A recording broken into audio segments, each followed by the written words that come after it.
Plastering చేసుకుంటా ఆ plastering వల్ల వచ్చినటువంటి వ్యర్థాలు మొత్తం మొదటి టన్నల్లో 6 అడుగులు ఎత్తున దాన్ని పోసుకుంటూ వచ్చారు. మొదటి టన్నెలకి 3 రంధ్రాలు వేసి మాన్యువల్ గా 2వ టన్నులు తవ్వారు. 2వ టన్నులు తవ్వినంత తెలుసా, మనకు ఎస్టిమేషన్ లో 9.2 వ్యాసం ఉంటే ఈ తవ్వింది మాన్యువల్ లో కరెక్ట్ కొలతలే రావు. అది దగ్గర 5 మీటర్లు మాత్రమే రంధ్రం తయారు చేశారు. ఈరోజు వెలుగొండ టన్నులకు వ్యాసం తగ్గించి నువ్వు తవ్వితే రేపు నీళ్లు తింటే వెలుగొండ ప్రాజెక్టు కూలిపోవాలనే ఉద్దేశం.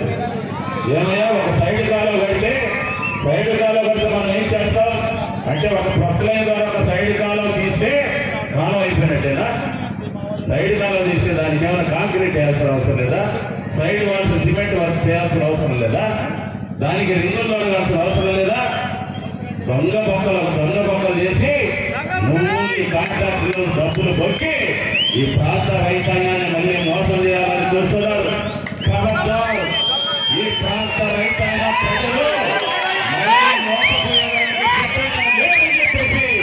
వైసీపీ నాయకులు హెచ్చరిస్తున్నారని చెప్పి నేను తెలియజేసుకుంటా ఉన్నా. ఈ రోజు కూడా నిర్వాసితులు ₹1 లేదు. గతంలో తెలుగుదేశం ప్రభుత్వం అధికారం ఉన్నప్పుడు చెప్పాం, ఒక్కొక్క నిర్వాసితుడి లబ్ధిదారుడికి 12.5 లక్షల రూపాయలు డబ్బులు ఇస్తామంటే ఇక్కడ ఉన్నటువంటి మంత్రి పని చేసినాడు సురేష్, ఈ రాష్ట్ర ముఖ్యమంత్రి అందరూ కలిసి ఏం చెప్పారు, ప్రతిపక్ష నాయకుడిగా ఉన్నప్పుడు వచ్చి మీరు 12.5 లక్షల డబ్బులు తీసుకోవద్దు, అధికారం 6 నెలల్లో రాబోతా ఉంది, 18 లక్షలు ఇస్తామని నిర్వాసితులను మోసం చేశారు. ఈ రోజుకు తెలుగుదేశం పార్టీ ప్రకటించి జీవో ఇచ్చినటువంటి 12.5 లక్షలు కూడా ఈ వైసీపీ ప్రభుత్వం ఇవ్వలేనటువంటి పరిస్థితి రోజు వెలుగొండ ప్రాంతాల్లో ఉంది. నిర్వాసితులకి ఒక్క ఇళ్లలో కట్టించారా? ఎంతమందిని ఈ గ్రామాల నుంచి వెలుగొండ ముంపు గ్రామాల నుంచి నువ్వు లబ్ధిదారులు తెచ్చి ఇళ్లలో నువ్వు చేర్చావయా? వెలుగొండ ప్రాజెక్టు జాతికి అంకితం చేయడానికి దొంగ మాటలు మాట్లాడుతున్నారు. రైతు సోదరులారా, మీరందరూ కూడా గుర్తుపెట్టుకోండి, వెలుగొండ ప్రాజెక్టు నుంచి నీళ్లు రావాలంటే ఇంకా కొన్ని సంవత్సరాలు పడతా ఉంది. నేను ప్రత్యక్షంగా ఈ మధ్యకాలంలో చూసా, వాళ్ళ అబద్ధాలు మాట్లాడుతున్నారని వెలుగొండ కాలువల మీదకి నేను వెళ్ళాను. నేను కందున్నారని ఇద్దరు కాలువల మీదకి వెళ్తుంటే పోలీసు వాళ్ళు అడ్డగించారు. ఇక్కడ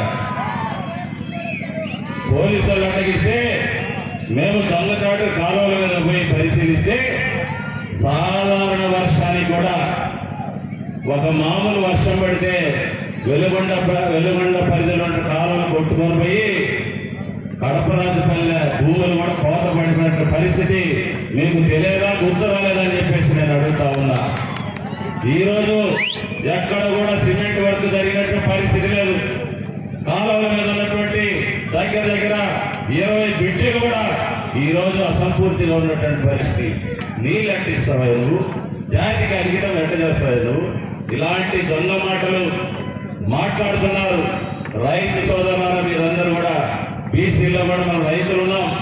మళ్ళీ జగన్మోహన్ రెడ్డి వైసీపీ నాయకుల మాటలకు మోసపోయి మళ్ళీ గుంతలో పడొద్దని చెప్పేసి మిమ్మల్ని అందరూ కూడా చేతులకి దండం పెడతా ఉన్నాం.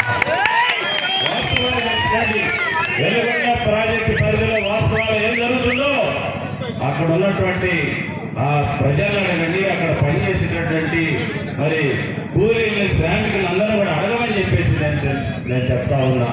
అందుకనే ఒకసారి ఈ దొంగ మాటలకి అన్ని సామాజిక వర్గాల వారు మోసపోయాం, రైతులను కూడా మోసపోయాం. పాప రాజశేఖర రెడ్డి కొడుకు వస్తున్నాయనే ప్రాజెక్టు మొత్తం నీళ్ళలో పెడతానని అనుకున్నాం మనం అందరం కూడా.